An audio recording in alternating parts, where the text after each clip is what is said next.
Good morning. It's great to be here. Hey, everybody, can you hear me? Loud and clear. You're not very loud for me. Hang on, give me two.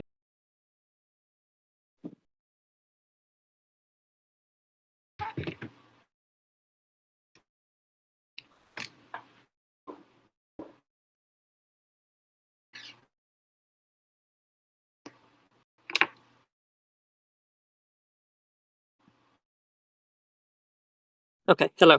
Hey, Carlos.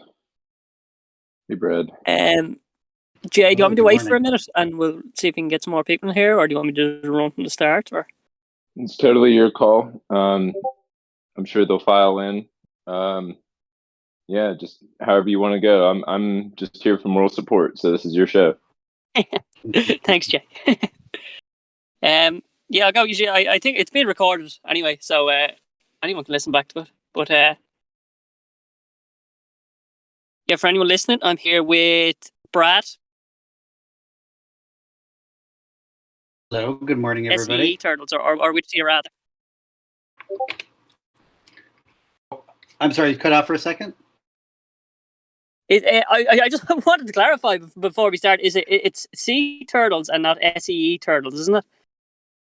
Yes, we spell it SEE turtles because a big part of what we do is taking people to see them and work with them directly, and during volunteer trips. So yeah, we spelled it SEE turtles on purpose. Although sometimes we confuse students when we go give presentations at No, schools. I get you. I just wanted to get that right from the start, and I didn't want to be saying the wrong name throughout the whole thing, you know. Yeah, and SEA turtles was already taken. The website. Oh, I'd say.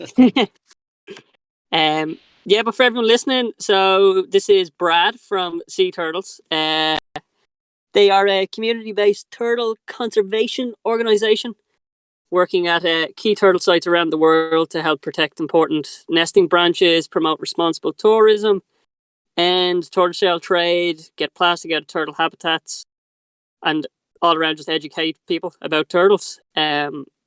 Since they lost, they've generated more than $1 million for conservation in local communities, educated millions of people about turtle shell trade, and have supported 4 projects of getting plastic off turtle nesting branches. And since 2013, they've helped save more than 5 million turtle hatchlings. So, welcome, Brad. Good to have you. Thank you. Yeah, I appreciate you nominating us for this, and I'm excited to get to know the Space Poggers community. We're still relatively new to the world of NFTs and cryptocurrency and donations, but it's a really fascinating world. It's really fun. We're really enjoying getting to know a whole new group of people and learning a whole new language. Yeah, that's what I was going to ask you that as to how you got involved with crypto and NFTs just in general. I know it's obviously only a new lane for charities to be receiving donations through crypto. How did you end up getting involved in that?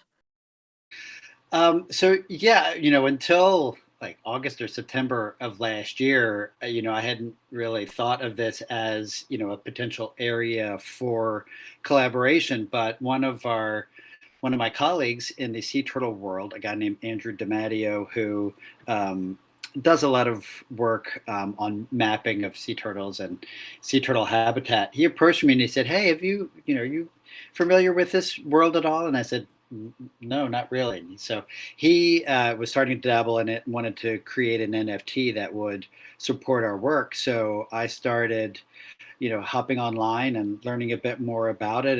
And pretty quickly we made alliances with a few different projects, and we got hooked up with the Giving Block, who's the top processor of cryptocurrency donations. And now, just in a few short months, this world is probably our biggest area of growth for funding and is helping us grow. We're hiring 2 new people this year because primarily of this funding, and we're really expanding our work around the world. So it's really exciting. I've been doing fundraising for ocean conservation for more than 20 years, and I've never seen anything like this influx of support that's coming from great projects like Space Poggers. Yeah, I know. I was even looking at your guys' Twitter there yesterday, wasn't it? I saw you were linked up with Climate DAO, and it's a brilliant avenue for you, really. Especially because you're so early to it compared to many other charities. It's a great chance for you to really grow and expand. I would imagine. Yes, yeah, we think so, and we hope so. So yeah, this is yeah, it's The question is though, if you won, obviously we familiar with this yeah oh sorry, I think you cut out there for a minute, but I was going to ask with this vote, so it's $100,000 going to one charity, and my question would be, what would the $100,000 do for sea turtles, and where would you put that to work? You know. Sure. I think the problem is my cat is here in my lap and she's chewing on my microphone. The joys of working from home. That's it. So yes. So yeah, if we were to win this vote and receive this 100,000, it would be enormous for our organization, and in fact, it would put us pretty close to passing $1 million raised for the first time in our organization. We've always been, a pretty small organization, pretty lean. So it would be more than 10% of our income, which is huge. And so yeah, what I think we would do with it, we would split it between our different programs. So you mentioned a little bit in the beginning about what we do, but our biggest program is called Billion Baby Turtles, and we raise funds and direct them to important beaches where sea turtles come to lay their eggs around the world, because one of the biggest threats to sea turtles is people illegally collecting the eggs and selling them on the black market, or eating them themselves. So we provide funds for different beaches right now, more than 40 beaches around the world, where we send the money to these local community organizations, and they hire local folks to walk up and down the beach and keep people from eating the eggs or eating the turtles. So we would put, I would say probably, a quarter of it, about 25,000 towards that, which would support 5 nesting beaches. And we've been able to calculate how many hatchlings we can save for every dollar donated by averaging the budgets of these organizations by how many hatchlings are born every year on the beach, and that comes out to about 10 hatchlings per dollar. So 25,000 of this. Yeah, 25,000 of this would help save about 250,000 hatchlings at these 5 beaches. We would put another quarter of it, another $25,000, towards our Too Rare to Wear program. So if you've heard of tortoise shell, there's a pattern, but there's also like a material, and that doesn't come from a tortoise. It comes from the hawksbill sea turtle, which is critically endangered. And there's only, 20 or so thousand of the females left on the entire planet, which is, down 99. Oh, crazy, yeah. Yeah, down 99% because of this trade. So we would put some funds towards an app that we are creating, which we're very excited about. It's an app that uses artificial intelligence to recognize these products. So if you're a traveler and you're walking through a market in a place like Indonesia or Costa Rica, and you see something, if you're not sure if it's tortoiseshell, you can snap a picture with this app, and it'll analyze the photo and tell you with a high degree of accuracy if it's real or not. Oh, whoa. And so we're very excited. This would be the first use of this kind of tech for the illegal wildlife trade, and we're wrapping it up here soon. So this would help that, and we would also provide some funds for local groups, and then we would also put 30,000 of it towards our Sea Turtles in Plastic program. I know the plastic in the ocean issue is really an especially important issue for this community, which is really exciting to see. So we launched this plastic program last year because we saw that there's every single turtle nesting beach is cleaning up plastic off its beach. It's sometimes daily, for every year for 30 years. But in all these places, there's very little that can be done with it. It's either burned, which is bad for the climate, bad for local health, and or it's dumped in a landfill, or it's kept in a big pile near the beach, or it gets into the beach and into the ocean again. So we started a program where we're providing funding to these projects that that will help these projects invest in infrastructure like machinery to recycle on site. So they'll take the plastic right there, they'll turn it into stuff and not just, send it to a place and hope it gets recycled, and then be able to turn Very it into cool, products that, yeah.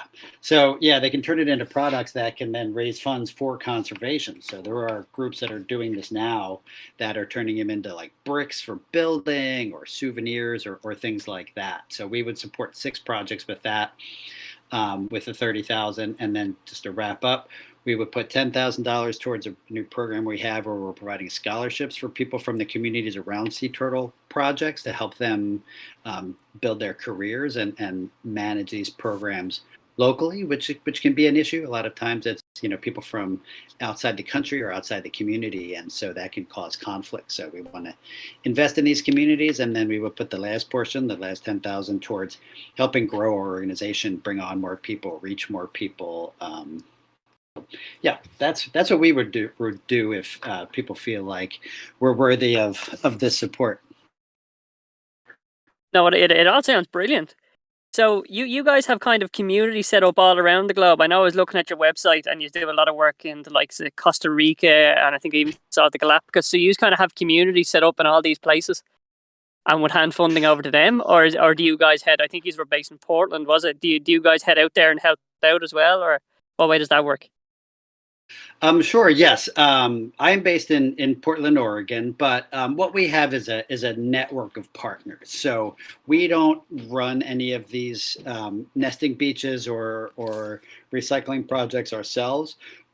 There are lots of great community organizations based in these communities that are doing great work and don't need an American like me to come in and tell them how to do their work. So what we do is we find these great projects that really need support, that have very other little options for getting funding, and we provide them the money so that they can do their work. And then in some places we also bring people. So yes, you mentioned the Galapagos. I was just there last week with a group, and we were, yeah, it's the most amazing place I would say. No, I've seen all like the David Attenborough documentaries and stuff of the Galapagos. It just looks unbelievable. Yes, I've never been to a place on Earth where wildlife is so ingrained in daily life. You're just walking around town, and the sea lions are laying on the benches, and the iguanas are crossing the street. The iguanas are crossing the street. Oh, look, hey, there's a tortoise hanging out by the side of the road. It's surreal, wild. I'd say. It really is, and even for someone who's traveled quite a bit, like me, or around the region.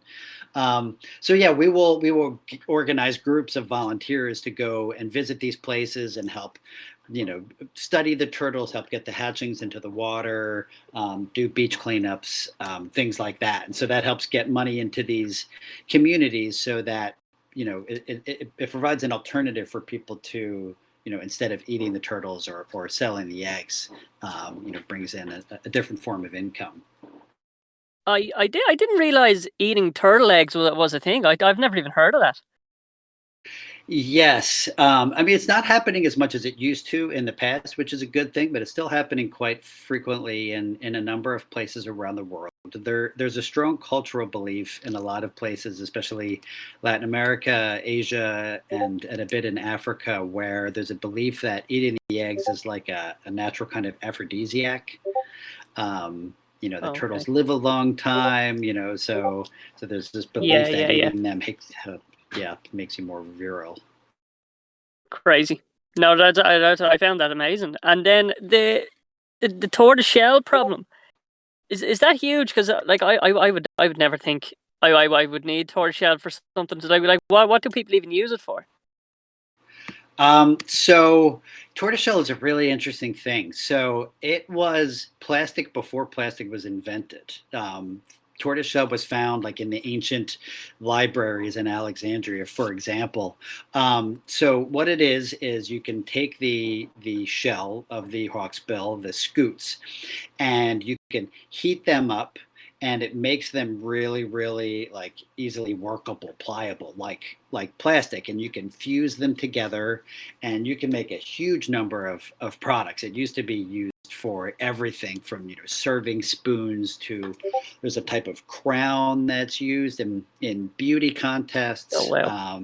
In a lot of places, this is still happening where they're turned into these little what do they call them? These little spikes for rooster fighting, for cockfighting. They'll attach them to their Yeah, yeah. legs. And Jesus. they'll use them to Oh my God.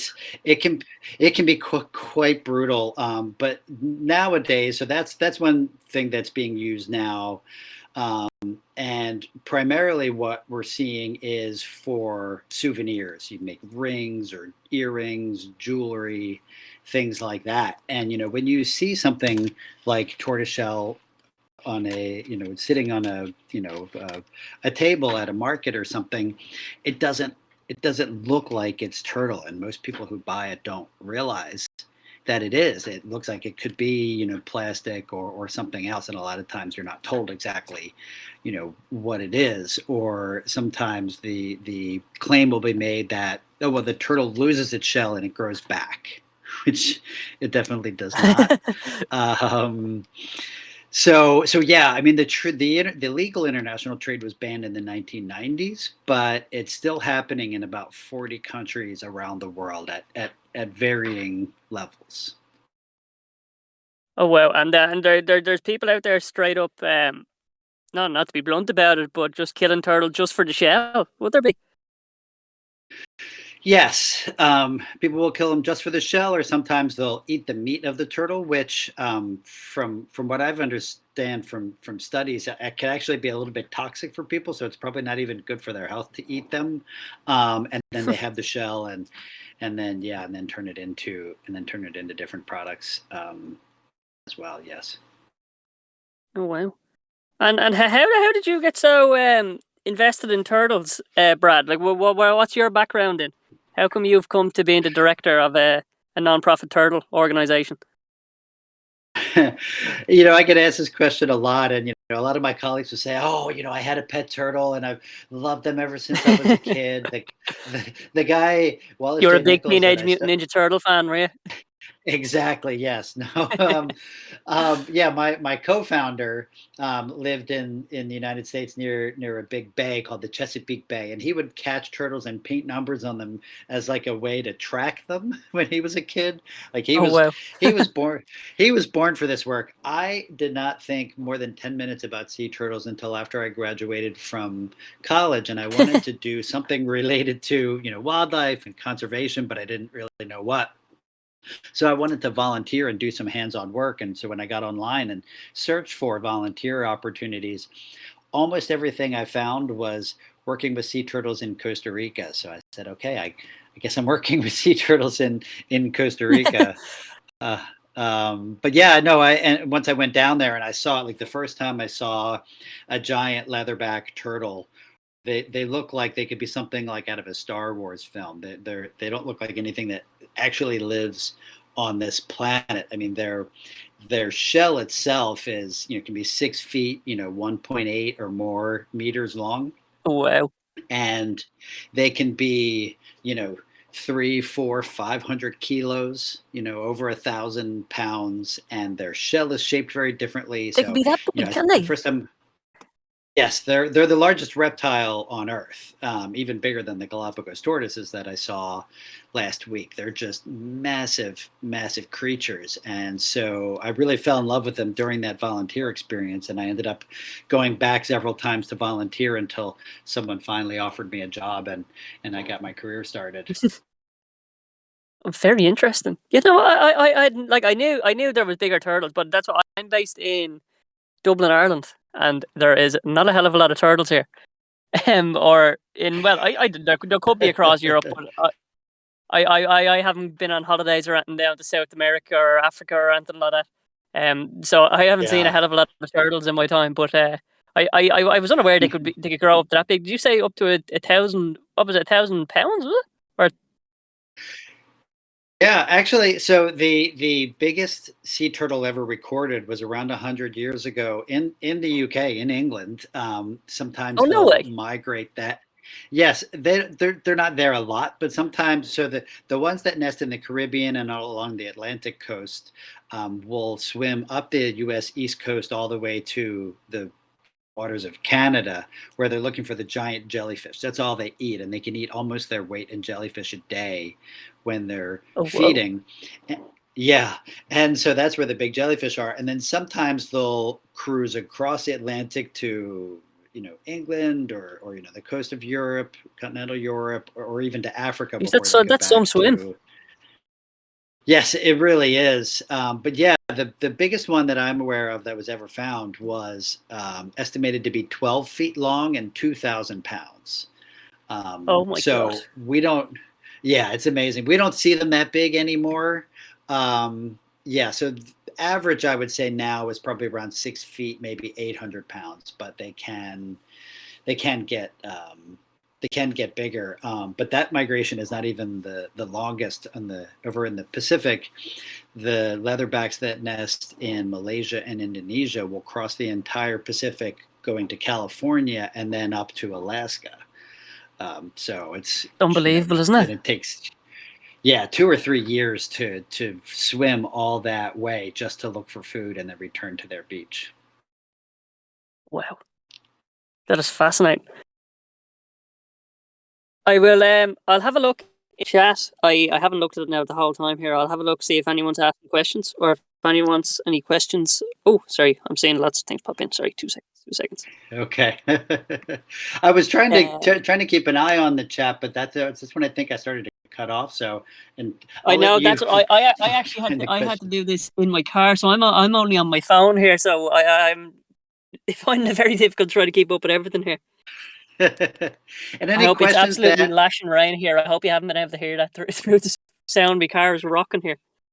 Oh no, it sounds fine. But yeah, so I will after this talk, I will also hop into the chat, and if we miss any questions, we'll be happy to answer them as well. Yeah. So Lenore is asking, is there links to show how their funding is shifted?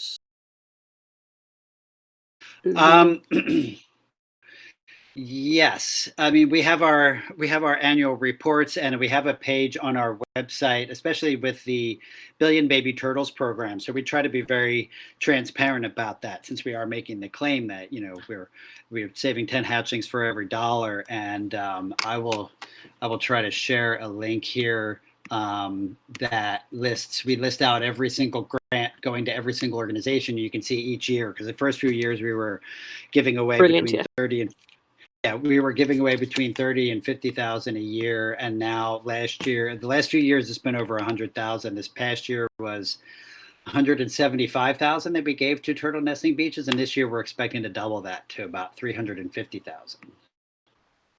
Yeah, and there's another question there, just about your spending. You're wondering about how much of the funding will go towards advertising or admin, as opposed to just directly going into a, what would you call your network's hands, is in saving the turtles. How much is going towards advertising and things like that? Sure. Yeah. I mean, we don't really pay for advertising. We have a Google grant, which gives us free Google advertising. So we don't pay for AdWords, and we're not a huge fan of Facebook. So we don't spend any money on Facebook ads or anything like that. Generally, we're putting 90% of what comes in towards the programs that we run, all these various programs. With Billion Baby Turtles, it's at least 90%. And so with this grant, 90% of it, 90,000 would go directly towards these programs, and 10,000 would be towards hiring new staff to allow us to do more outreach. So that's somewhat administrative, but it's more an investment in growing the organization. Cool. I'll give it a second, see if anyone else has any other questions, or I don't know if anyone wants to hop up on the stage and ask a question like verbally. I'll give it another minute anyway and see. Okay. Well, Rogue's just clarifying. So 90% of it will be towards the initiatives and 10% for scaling. Did I cut off again? Hi, sorry I cut off again. Yeah, try to go and post some of these. Can you hear me? Yeah, no, yeah, I'm with you now. Yeah. Yeah, I was trying to go and post some links, but yeah. So I'm sorry. Was there another So question? you can do it. You can do it after we finish anyway, if you want. If you wanted to put Yes. into that flight deck chat, and people can have a look at it. Yeah, that's what I'll do. So I'm sorry. Did you have other questions? No, I was just saying. Rug was just clarifying. So it would be 90% towards your initiatives, and about 10% towards scaling. Yes, exactly. Yes. And yeah. And so, I mean, well, I can chat a little bit about what our goals are for this year. We'll see if other questions come in. But this year we're planning to, like I mentioned, provide about $350,000 in grants to probably about between 50 and 60 nesting beaches. We have some new sponsors coming on, and we really think we're going to be able to really grow that. Especially, we've been funding a lot of projects in Latin America, but now we're starting to expand to support more work in Africa, which has historically had very little investment in this area, as well as Asian countries like Indonesia, Malaysia, places like that have quite a bit of nesting beaches. We're hoping to support 10 new plastic projects. There's one that we're working on right now in Uruguay, which is based in this bay that's on the border between Argentina and Uruguay, and it empties out from Buenos Aires and Uruguay's capital, Montevideo. It's probably the number one place in the world where sea turtles are impacted by plastic. There's a group there called Carumbe, which does rehabilitation. They find sick turtles and bring them back to health and release them. And just about every turtle that they find has plastic ingested in it. Oh no! Yeah. Not good. Yeah, and it's not good at all. Plastic is a problem at every single stage of life for sea turtles. So the hatchlings, when they come out of the nest and try to make their way to the water, they got to climb through plastic in a lot of places. They can get caught up in it as they swim, like the six-pack rings or discarded fishing gear. They can ingest it, confusing it for jellyfish. And even microplastic on the beach is a problem because when they break down into these tiny little microscopic particles, they actually attract toxins and heat up. And so all reptiles, including sea turtles, the sex of the hatchling is dependent on the temperature in the nest. And so if the nest is warmer, then they produce more females. And so climate change is increasing the temperature of the sand and creating more females. And then these microplastic particles are increasing the sand heat temperature even more. Wow. So yeah, it's really just mind-boggling how many different ways plastic is impacting sea turtles and other animals. And so this program that we're going to support, Carumbe is going to organize cleanups of this area, and they're working with a local recycling company, and so they get paid, a virtual currency for not a cryptocurrency, just like like a gift card type thing or credit. Yeah. But then they can recycle it and then use that money to buy equipment and run their work of saving the turtles. So it helps the organization function. It helps get plastic out of the habitat, and they're doing a lot of education to try to reduce the plastic that's going into the water in the first place. Yeah, and then again, like speaking on that education, there, Parrot Lady in the flight deck chat was asking more about the app you were talking about that you're developing. It did sound very interesting, as in she's kind of wondering why you think it would be needed, and then even just for myself, I'd wonder how it would work. Have you been developing that long? Yes, we've been working on it for years. It took about 2 years to get the funding for it to start with, and then we've spent about most of the last year developing it, and it's in its final phase now. We're actually hoping to launch it in the next couple of weeks.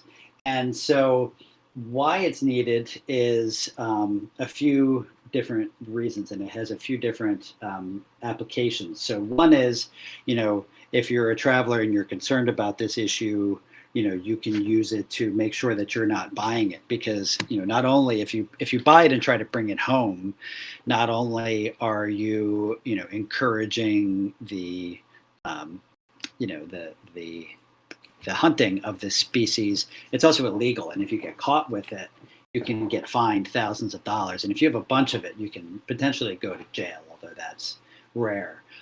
So this app will allow a traveler to be able to identify it and know what they're looking at, but it can also be used by researchers. So we have done a few different reports about the current state of this trade. And so to have this app, if you're a researcher, you can go and record where you're finding it very easily and quickly. So it'll help us figure out where the best hotspots are for these, where we need to do more outreach. And it can also be used, we're seeing interest from different government agencies in different places, like in Colombia, where this is a major issue. So if you're a customs agent at the airport and you see a product that you're not sure of, you can use this to identify it. Or in some places, like in Cartagena, Colombia, is a major place where these products have been sold, and there are police patrols that are looking for it and confiscating these products, but they need a turtle expert to go with them, so that limits how often they can do it. But if they have this app, they can do it anytime they're walking around the city. And then we also work with about 100 different tour operators, where we're hoping that we can get some of them to have their guides use it. And when a guide is walking with a tour group around a market, they can help people identify and avoid these products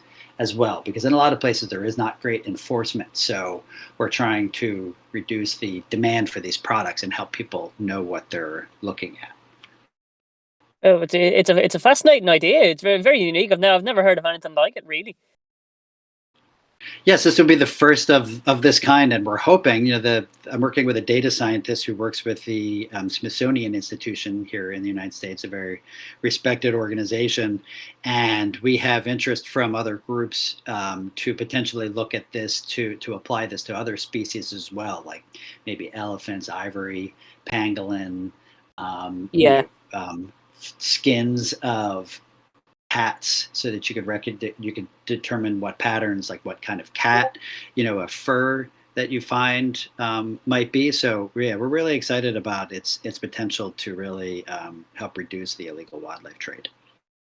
Well, and do you guys have a time frame on when that might be ready? Is it still another 2 years away from being done, or do you know where you're at? No, well, we actually have a beta that's live right now on the App Store, so you can go and download it. But it's, we're making a couple of final tweaks, and it's like 98% done. And so we're just adding a couple of different features now, and yes, it should be like in the next month at the latest, hopefully in the next couple of weeks.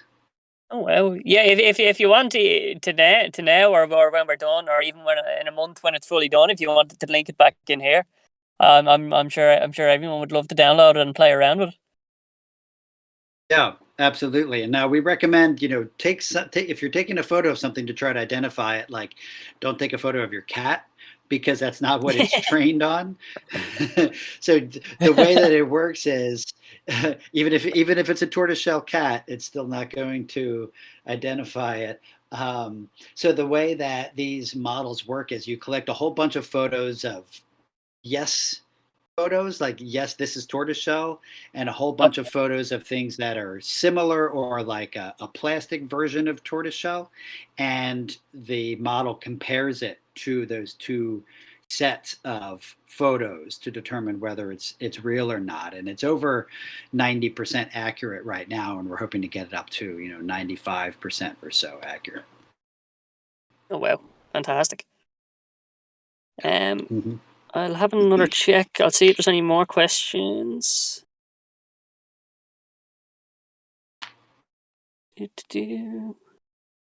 I don't think so, guys. Anybody want to ask anything else? I'm about done. I've asked everything I was hoping to ask anyway. Well, yeah, like I said, I will. I will go and I'll post some links to these different programs, and we'll poke around and see if there's any other questions, and people can hop on at any point. You can also reach me if you want to. My email is brad@seeturtles.org, and or you can find us. We're on Twitter. We're very active in this space on Twitter, and our handle is @SeeTurtles, so @SEE Turtles. You can find us there and hit us up with questions. Obviously, we're on Facebook and Instagram, and our website is seeturtles.org. Yeah, and the last thing I was going to say is I saw earlier you can donate to you guys through your website. So if anyone listening wants to donate outside of voting for you guys to win the $100,000, if anyone wants to go and donate out of their own pocket, you can do that through your website, can't they? Yes, absolutely. And I can post our regular and our crypto donation link. What's the best place to do that? Would that be under the flight deck chat or the general? Do you know where's the best place? Yeah, maybe the flight deck chat. And then okay. I know I have another chat that's only for the people that own turtles in Space Poggers, so I can I can forward it on into that then as well, so it's going directly to all the people that own a turtle, or that are in the turtle tribe rather. I'll get it out there. Wonderful. I'll share it around if you want to post it in there. Yeah, that would be wonderful. Well, the entire Space Poggers community for this opportunity. We're very excited about it. We've been checking out some of the other groups as well. Looks like everybody's pretty worthy. So I'm sure whoever the community picks, will do great things. This is a tremendous amount of money for any nonprofit. So just a big thank you for being such a charitable community. And if not us, we're excited to see who else receives this wonderful support. Oh, it's you who should be thanking Brad, not us. But yeah, no, I'm happy to leave it there. So if you want to hang around maybe for a few minutes, I'll see if there's any more questions get thrown into that flight deck chat. But I'm happy enough to end the voice here, if you are. Okay. Yes, sounds good. Yeah, thanks everybody for listening in, and yeah, we're happy to answer any other questions. Yeah, thanks guys. Remember, everybody vote for Sea Turtles when the vote comes around. Woo! Woo! Thank you.